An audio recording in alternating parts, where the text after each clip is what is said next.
In the summer of 1739, deep inside the stone corridors of Bavaria's royal palace, a woman of noble blood sat atop one of the cruelest torture devices ever imagined. Not for minutes, not for hours, but for 4 unbroken days. What makes this moment so haunting isn't just the brutality she endured, it's the fact that everyone involved knew she was innocent. The executioner knew it. The courtiers whispered it. Even the king who gave the order understood the truth. Yet no one stopped it. Why? Because her death served a purpose, one far greater, far darker, and far more devastating than anyone in her world could imagine. The woman's name was Maria Josepha von Bayern, a duchess born into one of the most influential families in the Holy Roman Empire, a mother, a wife, a political figure, a woman raised among velvet halls and diplomatic negotiations, never once imagining she'd die strapped to a descending frame of steel, impaled slowly by a pyramidal spike. And yet, here she was. To understand how a duchess ended up on a torture device typically reserved for murderers and traitors, we have to start with the device itself and with the strange, horrific logic that made it so popular across Europe. Imagine a pyramid made of cold metal, about 2 feet high, its tip honed to a precise, merciless point. Victims were suspended above it, ropes holding their limbs, and then gradually lowered until the point pierced and entered their body. Too fast, and the victim would bleed out quickly. Too slow, and the torture could last days, sometimes a week. This monstrous creation was called the Judas Cradle, a name that drips with betrayal. It appeared in the 1600s and spread quickly, becoming a favorite instrument across the continent for one chilling reason. Victims were told they could stop the agony at any time. All they had to do was confess. And confess they did.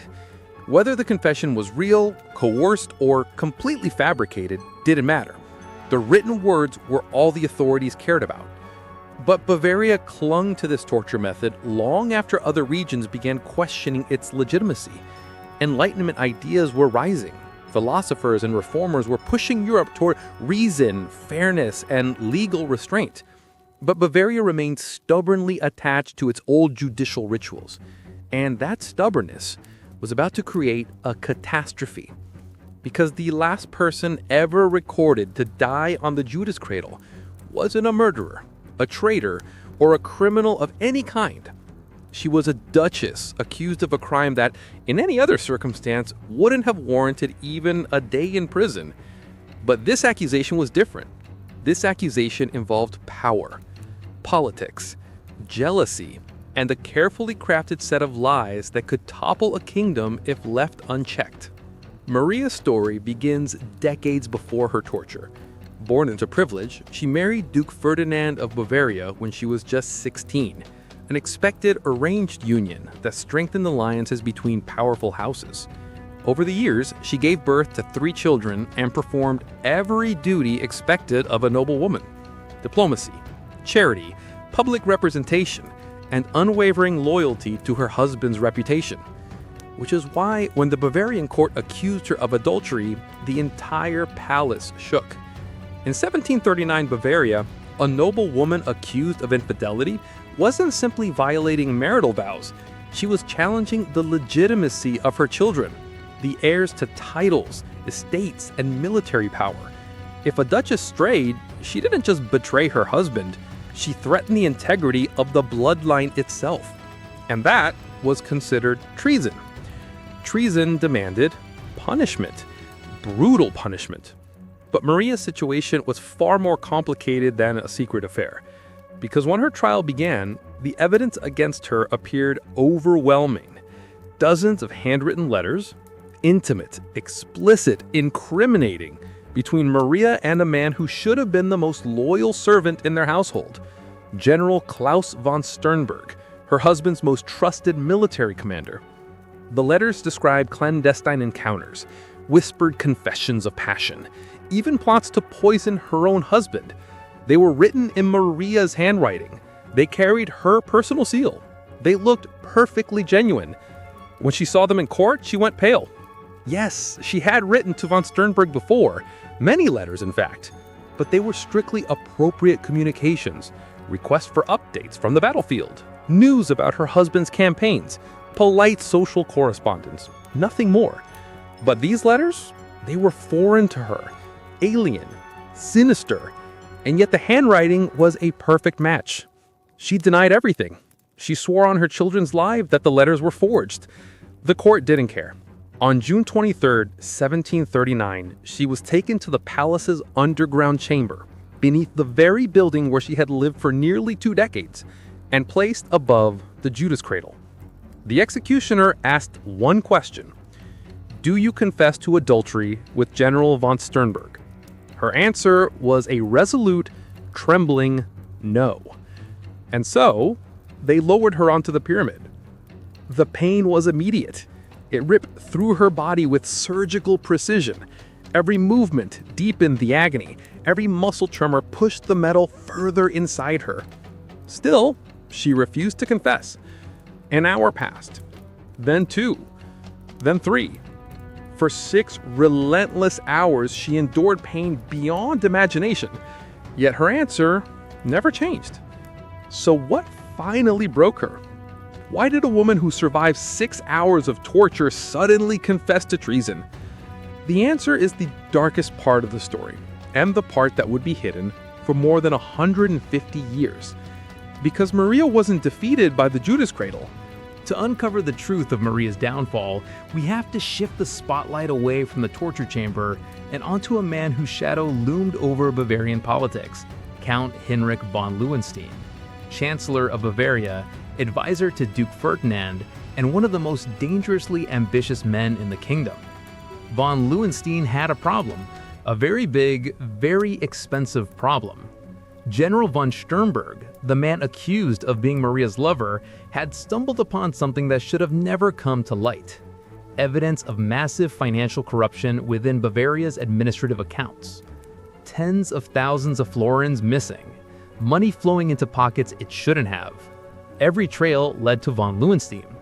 If von Sternberg revealed what he'd found, von Lohenstein would be executed for treason, his fortune seized, his family destroyed. He needed the general gone. He needed the Duchess discredited, and he needed it done in a way that made the entire scandal look like a simple crime of passion. The forged letters accomplished all 3 goals at once. Centuries later, in 1974, forensic analysts would examine the surviving letters under modern scrutiny. What they discovered was damning. The ink used to write them didn't exist in Bavaria in the 1730s. It was a specialized mixture used only by high-ranking government officials, a supply that von Lohenstein had unrestricted access to. And the handwriting? An uncanny mimicry of Maria's style, but with microscopic irregularities characteristic of traced forgery. Someone had copied her writing slowly and meticulously, letter by letter, using real correspondence as a template. Who had access to her personal letters? Who had access to the rare ink? And who had more to gain from framing both Maria and von Sternberg? Every path led back to von Lohenstein. Maria herself named him as the forger in her initial testimony. She laid out the embezzlement scheme. She gave the court names, dates, documents. But her words never stood a chance, because Count Heinrich von Lohenstein wasn't just a suspect, he was the presiding judge of the trial. He controlled the witnesses, he defined what evidence was admissible, he delivered the verdict, and he ensured Maria had no escape. On the same day Maria was tortured, von Sternberg was executed, hanged without a trial. The evidence he had collected mysteriously vanished in a fire, conveniently destroying the only proof of von Lohenstein's crimes. Now only Maria remained, a duchess who still refused to confess, who still shouted the truth through waves of agony. As long as she lived, she was a threat, and von Lohenstein made sure she understood what was at stake. During a brief moment when the executioner stepped away, he approached her in the torture chamber, bent close, whispered words that chilled her more than the metal beneath her. If she did not confess, he would declare her children illegitimate. All of them. Every title, every right, every inheritance, gone.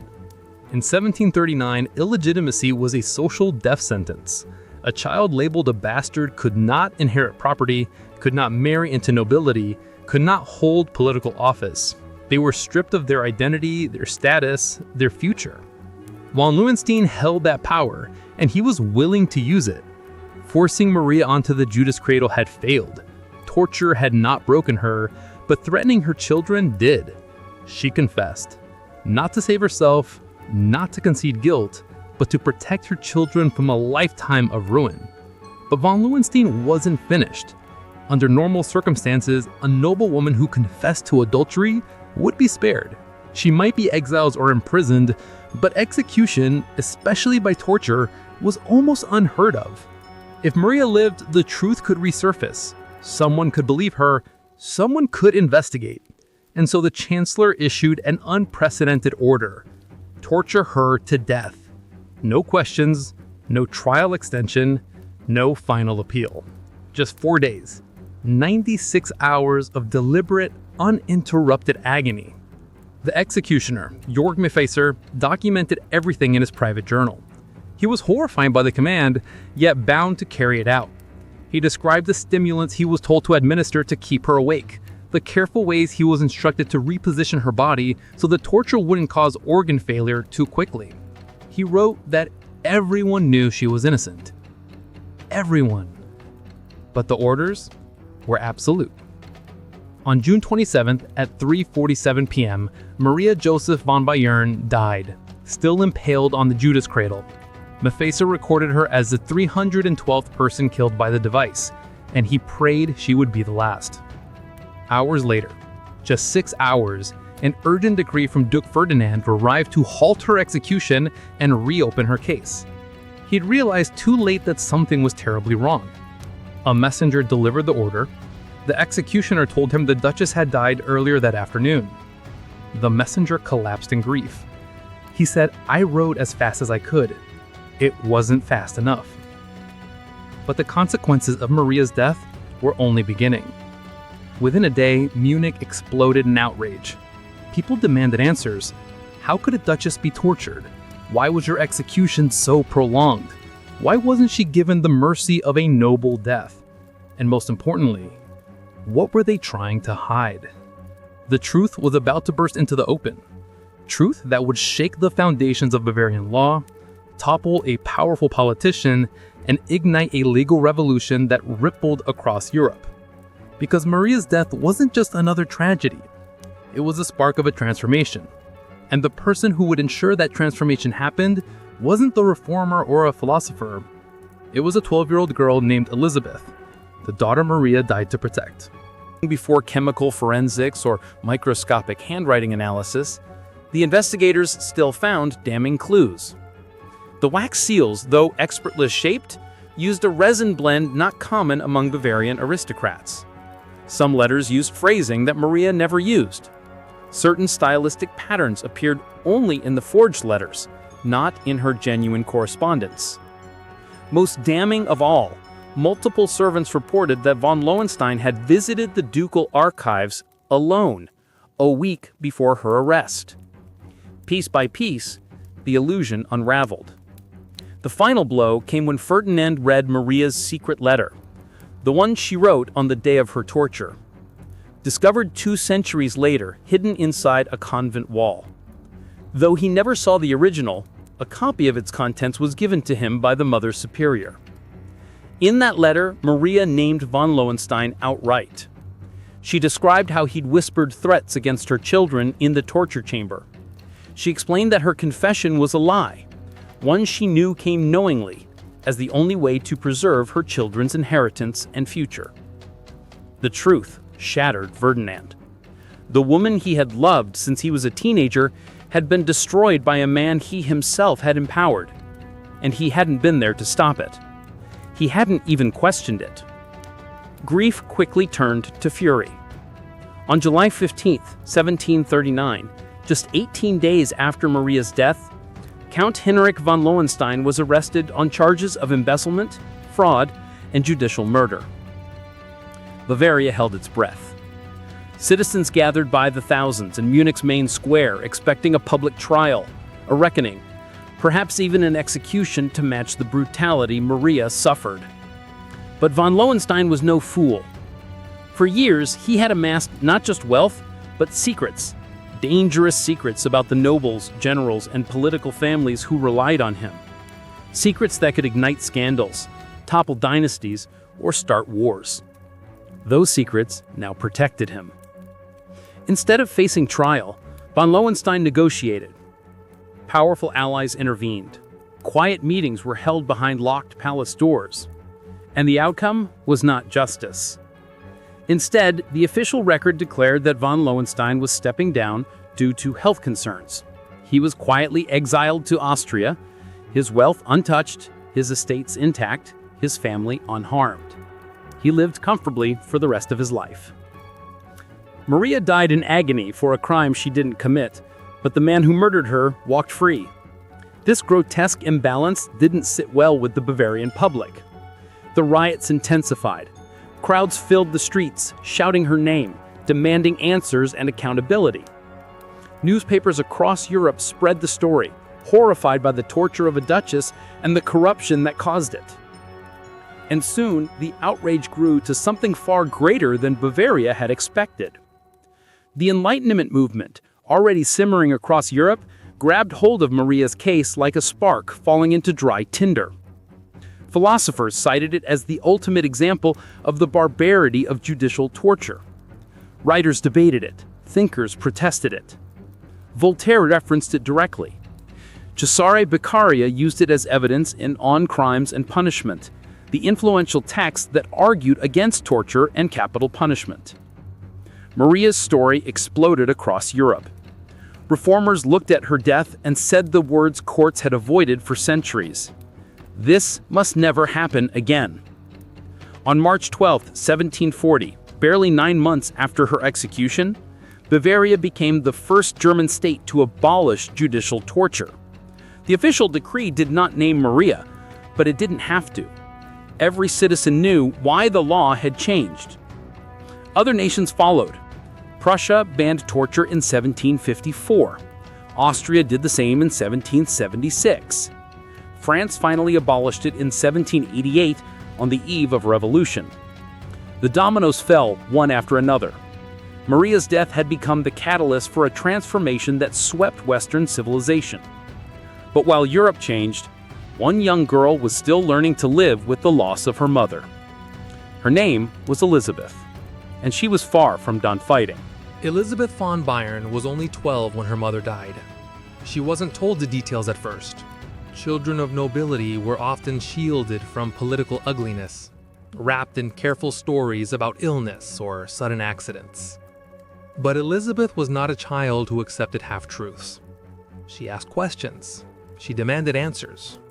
And as she grew older, she learned everything. Every awful detail of her mother's torture. Every corrupt lie. Every moment of suffering Maria endured to protect her children's future.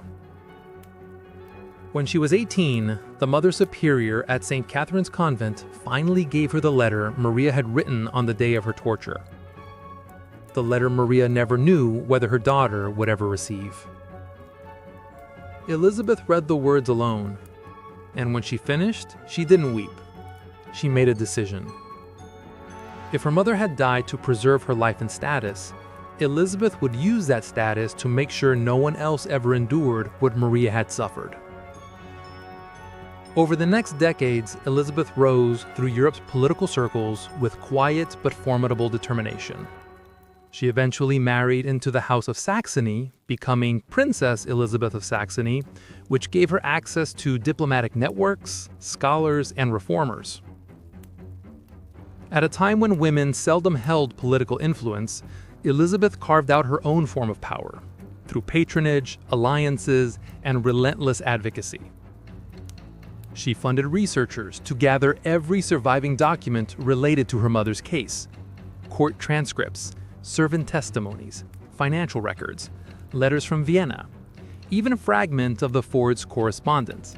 She preserved everything. When Bavaria tried to bury the scandal, Elizabeth resurrected it. She published her findings. She circulated essays about judicial abuse. She partnered with philosophers who were shaping Europe's legal future. And she had a clear goal: to dismantle the conditions that allowed a single corrupt judge to destroy a woman's life. Her influence helped push through a revolutionary legal requirement, one that would spread far beyond Germany. Capital trials could no longer be controlled by one judge. Multiple judges were required. Unanimous decisions would be needed for a death sentence. This single reform prevented countless injustices across Europe. It made it almost impossible for one powerful official, like von Lohenstein, to manipulate a trial from start to finish. Elizabeth achieved what her mother never could. She rewrote the rules of justice. Meanwhile, Maria's physical legacy remains preserved in the most haunting way imaginable. Today, in Munich's Medieval Prime Museum, you can stand before the actual Judas Cradle that took her life. The metal pyramid still sits on its wooden frame, cold and sharp. If you look closely at the base, you'll see 3 carved initials: MJB, Maria Josepha von Bayern. No one knows who carved them. Some believe the executioner did it as a memorial to the woman he couldn't save. Others think an early curator added the initials centuries later. A few even suggest that Maria herself, in some brief moment of movement or desperation, etched her initials into the metal as a defiant act of identity. No one is certain, but those initials remain a monument to the final victim of the Judas Cradle. A woman whose last act was a lie told out of love. A woman who endured 4 days of unspeakable agony to protect her children's future. A woman whose death ended 4 centuries of torture in Western courts. Today, law students still study her case. Legal ethics courses highlight it as a chilling example of coerced confessions, judicial corruption, and the dangers of unchecked authority. Human rights scholars cite it as the moment Europe finally confronted the truth. Torture does not reveal justice, it destroys it. And when modern societies talk about fair trials, due process, protections against cruel and unusual punishment, they are, knowingly or not, invoking the legacy of a duchess who died without any of those rights. Maria Josepha von Bayern's story reminds us that progress is often written in pain, that the freedoms we take for granted were earned through the suffering of those who had none. Someone had to be the last victim. She was that person. Her name remains etched into a device designed for agony, but her legacy is etched into every courtroom where justice is meant to prevail. So the next time you hear someone claim that rights don't matter, that legal safeguards complicate justice, or that truth emerges cleanly from violence, remember Maria. Remember what was taken from her. Remember why her daughter dedicated her life to rewriting the law. Remember the price she paid to ensure no one would share her fate. Maria Josepha von Bayern died on June 27, 1939. Innocent, tortured, forgotten for centuries, until the truth clawed its way back into history. Her story is not just a chapter in a textbook. It is a warning, a lesson, a legacy, and a